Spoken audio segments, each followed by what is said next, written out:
అందరికి నమస్కారం. నేను శిరీష. ముందుగా అందరికీ శ్రీ పరాభవనామ సంవత్సర ఉగాది శుభాకాంక్షలు. ప్రస్తుతం మనతో పాటు ఉన్నారు ప్రముఖ ఆధ్యాత్మికవేత్త, శ్రీ శుభంగారి పీఠం వ్యవస్థాపకులు, స్మార్త నరహరి, బ్రహ్మశ్రీ దుర్గిరాల యాజ్ఞవల్క్య దిలీప్ శర్మ గారు. గురుగారితో మాట్లాడదాం. నమస్కారం గురుగారు. గురుగారు, ఈ పరాభవనామ సంవత్సరంలో తులారాశి వారికి ఎలా ఉండబోతుందంటారు? ఓం శుభంకర్యే నమః. తులారాశి వారికి ఆదాయం 5, వ్యయం 14, రాజ్యపూజ్యం 6, అవమానం 3. ఈ యొక్క తులారాశి వారికి ఈ సంవత్సరములో అనేక ప్రయోజనాలు, లాభాలు కూడా ఉంటాయి. అలాగే ఎటువంటి సందర్భంలో వీళ్ళకి లాభం ఉంటుందంటే, వీళ్ళ జీవితంలో ఇతరులతో పోల్చుకోకుండా వీళ్ళు ఏ ప్రయత్నం చేసినా అది లాభాన్ని వీళ్ళకి సూచిస్తుంది.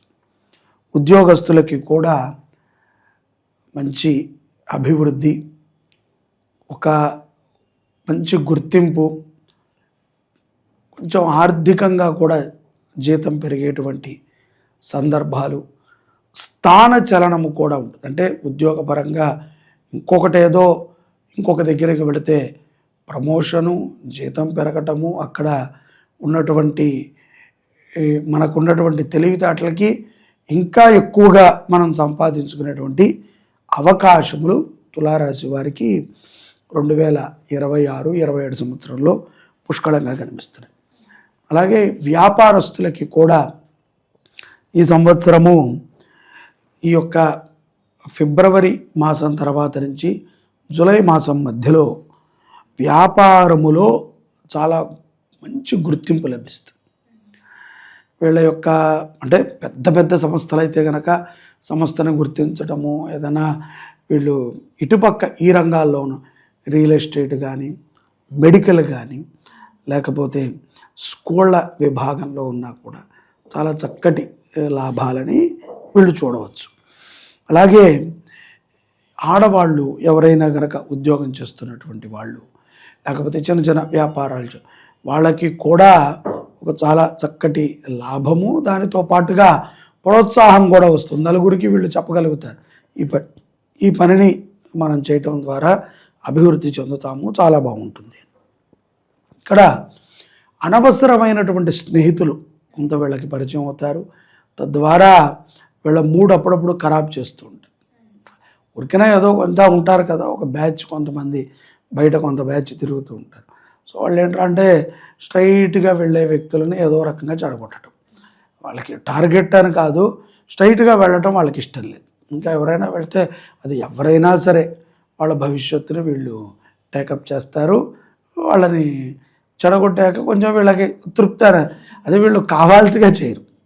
అది ఏంటంటే యాదృచ్ఛికంగా అలా జరిగిపోతుంది, ఎందుకంటే వాళ్ళ మెంటాలిటీ అలాంటిది. సో ఇప్పుడు ఎవరికైనా మంచిగా నీట్గా ఉండేవాడు, ఏదో రోజు ఉద్యోగానికి వెళ్ళి చేసుకొని వచ్చేవాడు, ఏదో పిల్లలతో ఉండేవాడు, సమాజంలో కొంచెం గుర్తింపుగా ఉన్న వాడికి నచ్చరు.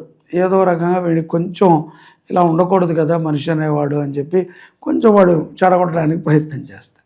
సో అందుకని అటువంటి మాయలో మాత్రం వీడు పడకుండా ఉంటే కుటుంబ పరంగా కూడా సౌఖ్యంగా ఉంటాయి. అదే చెప్పాను కదా ఇందాక, ఇతరులను ఎక్కువగా మనం నమ్మటం ద్వారా వాళ్ళు చెప్పేటువంటి మాటలు మన మీద ప్రభావం అయితే దాని యొక్క పరిణామం చాలా దారుణంగా ఉంటుంది. మన సొంత బుద్ధి వాడాలి. ఏదైనా ఒక ఆలోచన కుటుంబ పరంగా మనకు వస్తే మనము చర్చించుకోగలగాలి. వాళ్ళ రేపట్లో అంటున్నాం కానివ్వండి, ఆడవాళ్ళకు కూడా అంత ఓపిక ఉండట్ల. చర్చిద్దాము అంటే భార్య సహకరించాలి, ఒకవేళ భార్య చర్చిద్దామంటే భర్త కూడా సహకరించాలి. ఇప్పుడు కాదులే నాకు ఫోన్ చేయాలి, లేకపోతే వాట్సాప్లో పింగ్ చేయంటే ఇంక ఎప్పుడు మాట్లాడితే కదా కొన్ని విషయాలు తెలిసేది. మాట్లాడాలి. అలాగే కుటుంబంతో ఆహ్లాదంగా గడుపుతారు. వివాహాది శుభకార్యాలు ఎక్కువగా వీళ్ళ తులారాశి జాతకుల ఇంట్లో జరుగుతాయి. ఒక శుభకార్యానికి తులారాశి జాతకుల బాధ్యతను కూడా వహిస్తారు. అలాగే పూర్వ ఆస్తులు ఏవైతే కనుక పూర్వ ఆస్తులు ఉంటాయో, తరతరాల నుంచి వచ్చేటువంటి ఆస్తులు కానీ, వాటి మీద కొంత మక్కువ ఉంటుంది. ఎవరికి ఉండదు చెప్పండి, ఎవరికి ఆస్తి ఇచ్చేది కాదు. వాళ్ళ రేపట్లో పోయేవాడికి కూడా నాకు ఎంత వస్తుంది అంత వస్తుంది అని చెప్పుకుంటున్న సమాజం. పూర్వ ఆస్తి మనకి కలిసి రావటము అంటే దాంట్లో 10వ భాగాన్ని కానీ ఎంతో కొంత భాగాన్ని మనం ఒక సత్కర్మకి వాడాలి. అది ఎన్నో తరాల నుంచి మనకి అది కలిసి వస్తుంది. ఇప్పుడు అది మనమే మొత్తం మింగేద్దాం అనుకుంటే తప్పు. పూర్వం వాళ్ళందరూ అలా చేసుకుని అప్పుడు 100 రూపాయలు పెట్టుకొని ఉంటారు.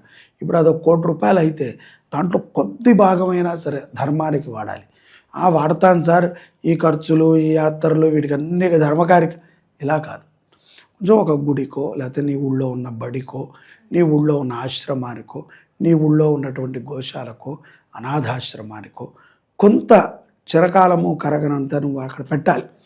1,00,000 2 లక్షలు వాళ్ళకి ఇచ్చి ఫిక్స్డ్ చేయండి అని చేసి ఏదో ఇచ్చి చేశాక రోజు వెళ్ళి అడగకూడదు, నా ఫిక్స్డ్ ఉందా, నా ఫిక్స్డ్ ఉందా అని చేయించాలి. నాకు బాధ్యతగా ఉండాలి.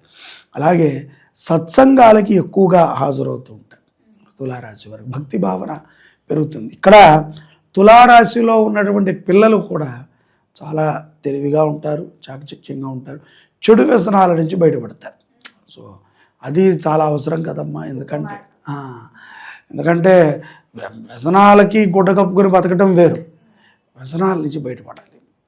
బయటపడి మన దారిని మనం మలుచుకోవాలి అని అనుకోవాలి. అలా చేయగలిగితే పిల్లలు చాలా మంచి భవిష్యత్తు.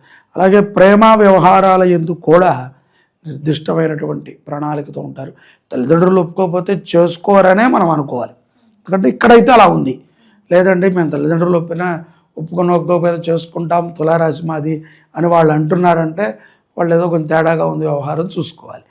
తల్లిదండ్రులు ఒప్పించి చేసుకుంటారని చెప్పట్లా, ఒప్పుకోకపోతే వీళ్ళు చేసుకుంటారు. సో కొంచెం మెచ్యూరిటీ లెవెల్స్ గట్టిగానే ఉంటాయి. అలాగే తెలివైనటువంటి వ్యక్తులను ఎక్కువగా కలుస్తూ ఉంటారు. పుస్తకాలను చదవటము, సమాజంలో జరిగేటువంటి ఏదైతే ఈ యొక్క సత్కర్మలు ఉంటాయో, దుష్కర్మలు ఉంటాయో వీటి మీద అవగాహనని కూడా పెంచుకుంటారు. ఇది కూడా చాలా అవసరం. ఎందుకంటే ఇవాళ రేపట్లో అన్నీ నాకు తెలుసండి, నా ఇంటి వరకు అంటే కష్టం. ఏది బయట చెడు జరుగుతోంది, ఎక్కడ మంచి జరుగుతుంది, దీనిని కూడా మనం పరీక్షించాలి.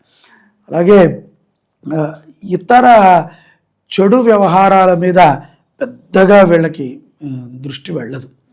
సహజంగా చాలామందికి ఏదో అది చేయాలి, ఇది చేయాలి, లేకపోతే ఇక్కడికి వెళ్ళాలి, అక్కడికి వెళ్ళాలి, ఒకళ్ళని చెడగొట్టాలి అని వీళ్ళు అనుకోరు. కానీ వీళ్ళ యొక్క మాటల చేత కొంతమంది మంచి మార్గంలోనే ఉంటారు అని మనం అనుకోవచ్చు. దైవభక్తితో ఉంటారు కాబట్టి ఇది యొక్క గోచారము రీత్యా ఉన్నటువంటి ఫలితం. జన్మజాతకం రీత్యా వాళ్ళకి ఎలా ఉన్నదో తెలియదు. ఇక రాజకీయ రంగంలో ఉన్న వారికైతే పైరవీల మీద, ఈ యొక్క కమిషన్ల మీద చాలా సంపాదించగలుగుతారు. అలాగే కూడా మంచి గుర్తింపు కూడా వస్తుంది. అలాగే సంవత్సరం ఆఖరి లోపల దొరికిపోతారు కూడా. సో 2 రకాల ప్రమాదాలు ఉన్నాయి. స్త్రీల మాయలో పడితే కనుక రాజకీయ నాయకులు అతపాతాళానికి వెళ్ళటమే మరొక మార్గమే లేదు. కొన్ని విషయాల యందు కోపంగా గట్టిగా మనం మాట్లాడితే విజయం వస్తుంది అనుకుంటే అందరూ అట్లాగే మాట్లాడతారు. నిజం చెప్పగలగాలి, నిజం నిదానంగానే చెప్పాలి. కోపం అబద్ధాన్ని నువ్వు గట్టిగా చెప్తేనప్పుడు అర్థమైపోతుంది. ఎందుకంటే నిజమే కదా, ఎట్టి పరిస్థితుల్లోనూ దాని యొక్క రూపం తెలిసిపోతుంది. అలాగే పురాతనమైనటువంటి గుళ్ళని దర్శించటం మీద కూడా వీళ్ళకి ఎక్కువగా ఉంటుంది. పెద్ద ఆడవాళ్ళు కూడా ఒక 30 సంవత్సరాలు పైబడిన వాళ్ళు, 20 సంవత్సరాలు పైబడిన వాళ్ళు కూడా ఈ కళాత్మకమైనటువంటి విద్యల మీద కొంత మక్కువ చూపుతారు. భరతనాట్యం నేర్చుకోవటం కానీ, సంగీతం కానీ, భగవద్గీతను నేర్చుకుంటాం కానీ వీటి మీద కొంత మక్కువని చెప్తారు. అలాగే ఓవరాల్గా అయితే కనుక లాభము బాగానే కనబడుతోంది. చాలా చక్కటి సంవత్సరముగా తులారాశి వారిది మనం అనుకోవచ్చు. గురుగారు, ముఖ్యంగా కొత్త సంవత్సరం వస్తుందంటే చాలామంది కొత్తగా బిజినెస్ స్టార్ట్ చేద్దాం, ఏదైనా కొత్తగా పెట్టుబడి పెడదాం అనుకుంటారు. మరి ఈ తులారాశి వారికి కొత్తగా వ్యాపారాలు స్టార్ట్ చేయాలన్నా, కొత్తగా పెట్టుబడులు పెట్టాలన్నా ఈ సంవత్సరం కలిసి వస్తుందంటారా? తప్పకుండా అమ్మా, వీళ్ళు మంచి వ్యాపారాలను చేయవచ్చు. అలాగే ఆడవాళ్ళు అయితే కనుక ఈ యొక్క బట్టల రంగంలో కానీ, అలాగే ఫ్యాన్సీ రంగంలో కానీ వీళ్ళు రాణించగలుగుతారు. స్త్రీలలో కూడా కొంతమంది రియల్ ఎస్టేట్ రంగంలో కూడా మాటకారులు, తులారాశి వాళ్ళు జనరల్గా ఏంటంటే మాటకారులు. సో చక్కగా మాట్లాడగలుగుతారు. అంటే ఏదో స్వార్థమైన మాట కాదు, ఉపయుక్తమైనటువంటి మాటకారి. సో అందుకని మాటకారులు కాబట్టి రియల్ ఎస్టేట్ రంగం, బ్యాంకింగ్ సెక్టార్లు, ఫైనాన్సులు, కొంతమంది చిట్టీలు అవి కూడా నాకు తెలిసి తులారాశి వాళ్ళే వేస్తూ ఉంటారనుకుంటా. సో ఆకర్షణీయమైనటువంటి రూపాన్ని కలిగి ఉంటారు. చిన్న చిన్న వ్యాపారాల నుంచి పెద్ద పెద్ద వ్యాపారాల వరకు చేయవచ్చు. అప్పు చేసే వ్యాపారాలు మాత్రం చేయకూడదు, జాగ్రత్తగా ఉండాలి. ఎవరికైనా ఏ రాశి వారికైనా అదే చెప్తాం. ఎందుకంటే అప్పు చేయకండి రా బాబు, ఎందుకు మన దాంట్లో సంతృప్తిగా బతికే మార్గం ఎతకాలి తప్ప, గురుగారు ఈ నెలలో అప్పు చేస్తే వచ్చే నెలలో నేను కోటీశ్వరుని అవ్వగలను అంటే చచ్చిన అవ్వలేము, ఇంకో అప్పు చేయాల్సి వస్తుంది. తీర్చాలనుకుంటే, తీర్చకూడదు అనుకుంటే పారిపోవచ్చు. గురుగారు, మరి మొత్తం మీద ఈ సంవత్సరం అంతా ఇంకా కలిసి రావాలంటే ఏ దైవాన్ని పూజించమంటారు, ఎలాంటి పరిహారాలు చేసుకోవచ్చు అంటారు? ఈ సంవత్సరము వీళ్ళు దత్తాత్రేయుల వారిని ఎక్కువగా ఆరాధన చేయటం మంచిది.